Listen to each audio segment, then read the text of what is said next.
Good day, students. Welcome to the final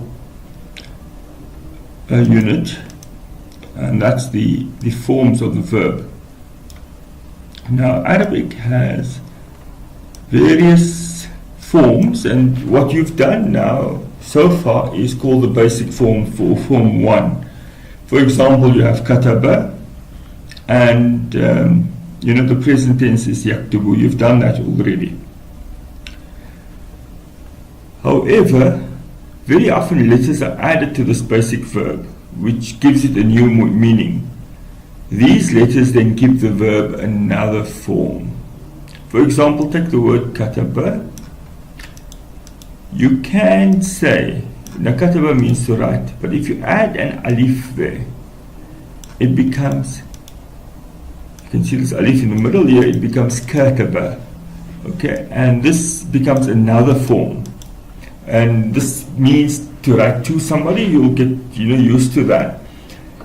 And its present tense is yukatibu. So instead of yaktubu, you have yukatibu. So some new forms are introduced. Now there are 10 such forms which you must know, and this requires quite a bit of learning.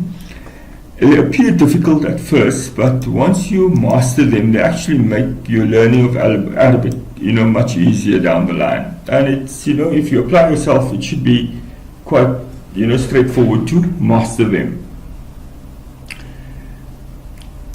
Now, what you need to do, the forms that, these forms are in tables which you will have to, slowly master, but I don't suggest that you memorize them right now. First, understand what they're all about, and then slowly, you start memorizing them and start learning them at least very well if you're not able to memorize them. And you'll be able to reinforce them by constantly doing exercises and, later by reading. So what are these forms? So the first form we have is fa'ala. There you can see a tashdid has been added. So instead of kataba, you have kattaba. Instead of daraba, you have darraba. Okay, that is the first change. This is called Form 2. The first change to the normal verb of Form 1. And in Form 2, the plural, at least the present tense, is yufa'ilu. And this present tense is interesting because it has a dhamma at the beginning and a kasra, yufa'ilu, in the middle. Okay, and this form usually has the meaning of doing something at a character level of intensity. So for example, kasara, which means to break in the normal form. When you say kasara, it means to shatter, to break into pieces, to smash. So it has an intensive form. Form 3 takes this form here, fa'ala. We've already seen it with kataba. So you have kataba and you have yufa'ilu. So fa'ala, yufa'ilu. So kataba, yukatibu. Okay. Daraba, yudaribu. So these are the type of forms that you have. And the meaning of Form 3 is normally it has a meaning of doing something with or to somebody else, or to something or to someone. Sorry. So jalasa means to sit. Jalasa means to sit with somebody. Form 4 is af'ala. Af'ala, yufa'ilu. By the way, also in Form 3, it's fa'ala, yufa'ilu. Again, we have the dhamma that begins the verb, and we have a kasra in the middle, on the second radical. And the same thing for Form 4, we have af'ala, okay, and we have yuf'ilu, the kasra there, the dhamma there, sorry, and the kasra there, yuf'ilu. And so these forms 2, 3, and 4 form a group. in the sense that, you know, they in the present tense, in the imperfect, they take the kasra for the first radical, for the first letter, and the dhamma, sorry, for the first letter, and the kasra, the dhamma for the first letter, and the kasra for the second radical. And you can see this as well when you go to yufa'ilu, the dhamma there, and then the kasra there. And similarly with fa'ala, you can see the yufa'ilu, you can see the dhamma there first, and then the kasra, yufa'ilu. So these are, this forms one group in a sense, forms two, 3 and 4. By the way, form 4 also has the meaning of, you know, causing somebody to do something. So, like for example, jalasa means to sit in the normal form, and ajlasa means to seat somebody, you know. So that would be those forms. Then form 5 and 6 form a group. Okay, these two form a group in the sense that form 5, okay, so first of all, form 5 is tafa'ala, and its plural is yatafa'ala. Form 6 is tafa'ala, and its plural is yatafa'ala. Again, these two, what make, if you look at tafa'ala, it's in a sense, you know, what they call a reflex of form 2, because form 2, as we saw above, is fa'ala. So this becomes tafa'ala, tafa'ala. Form 3 we saw is fa'ala, and this becomes tafa'ala. So you've added the ta there, and it forms a kind of a reflex to those particular forms 2 and 3. Forms 2 and 3. So forms 5 and 6, the reason they form a group is that in the present tense, in the imperfect tense, they just take a fatha all along. Yatafa'ala. Yatafa'ala. Okay, no changes there, just a fatha. So examples are, for example, takassara means to be shattered. Okay, takassara means to be shattered.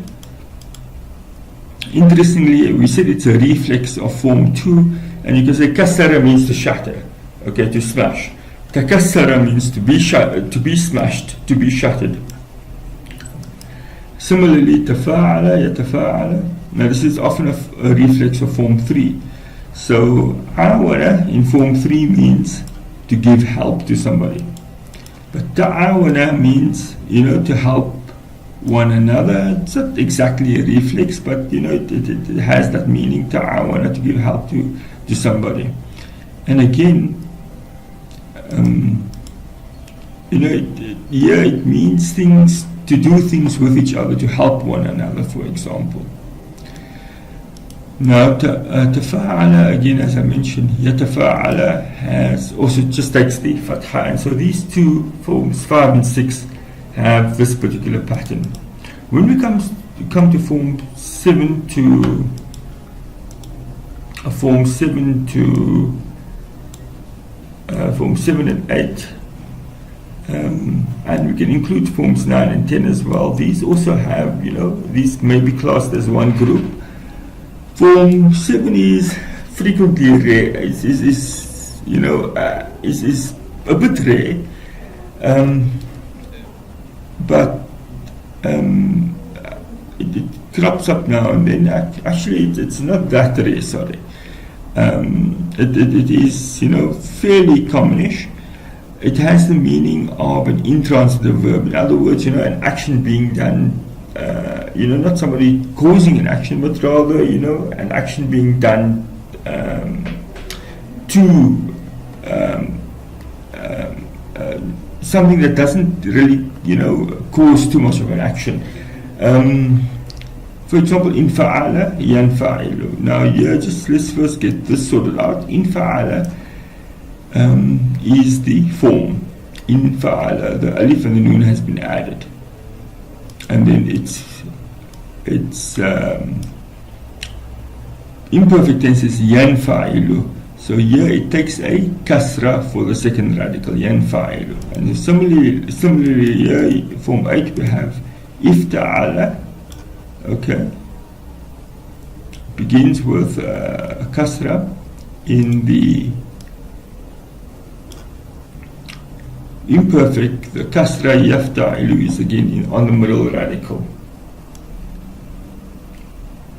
Similarly, form 9, okay, this is a bit of an exception and quite rare. If'alla, this is quite rare, and we don't worry too much about it. And then finally, we have istaf'ala.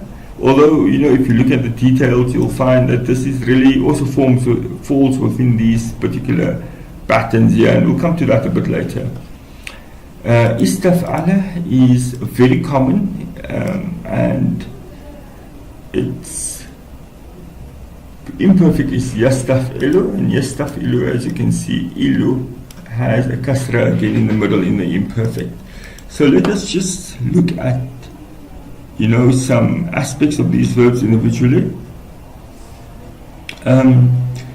This infa'ala, they held a meeting.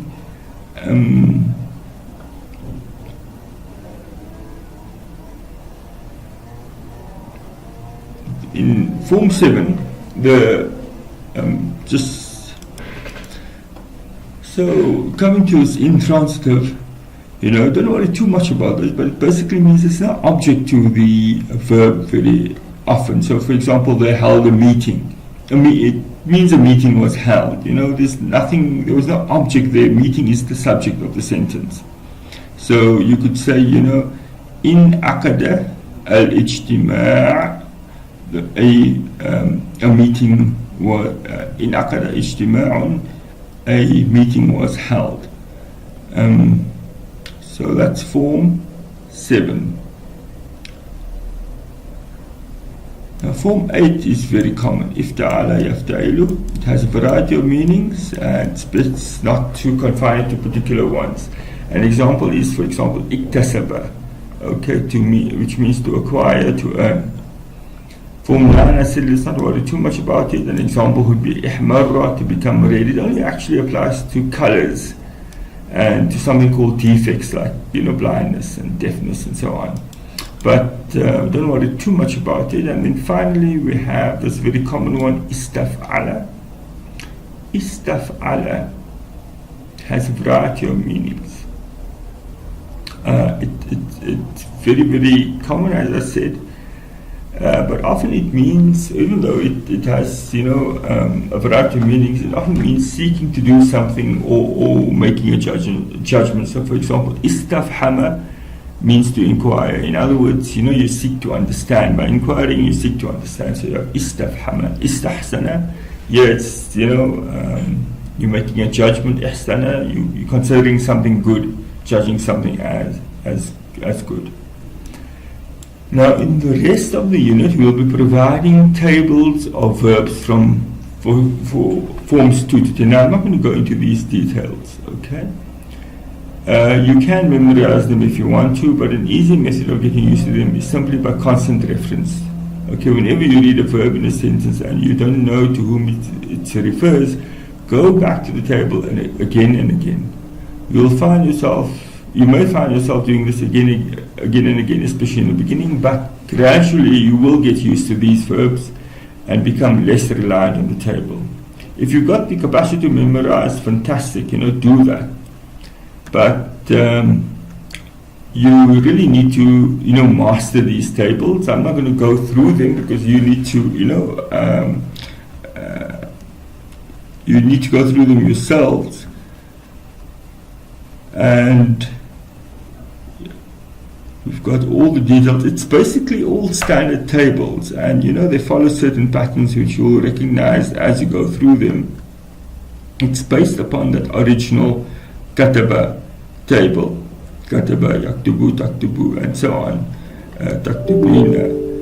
So all of these are, fairly standard, straightforward.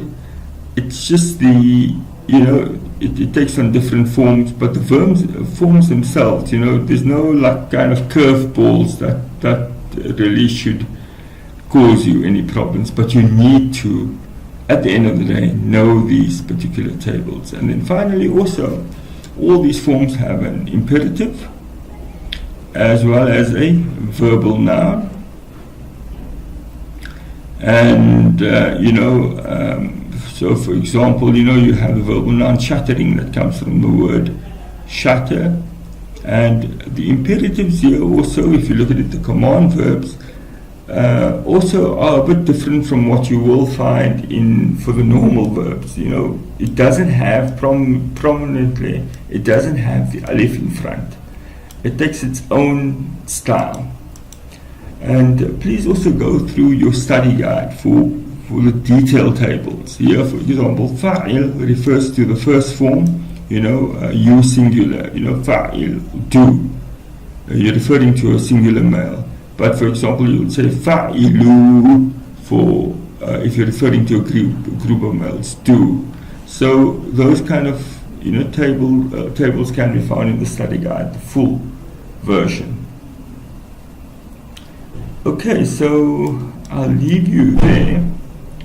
And there's a site I've also given you earlier, the Acon site. I've given the link earlier, which hopefully will also help you get to grips with these verbs.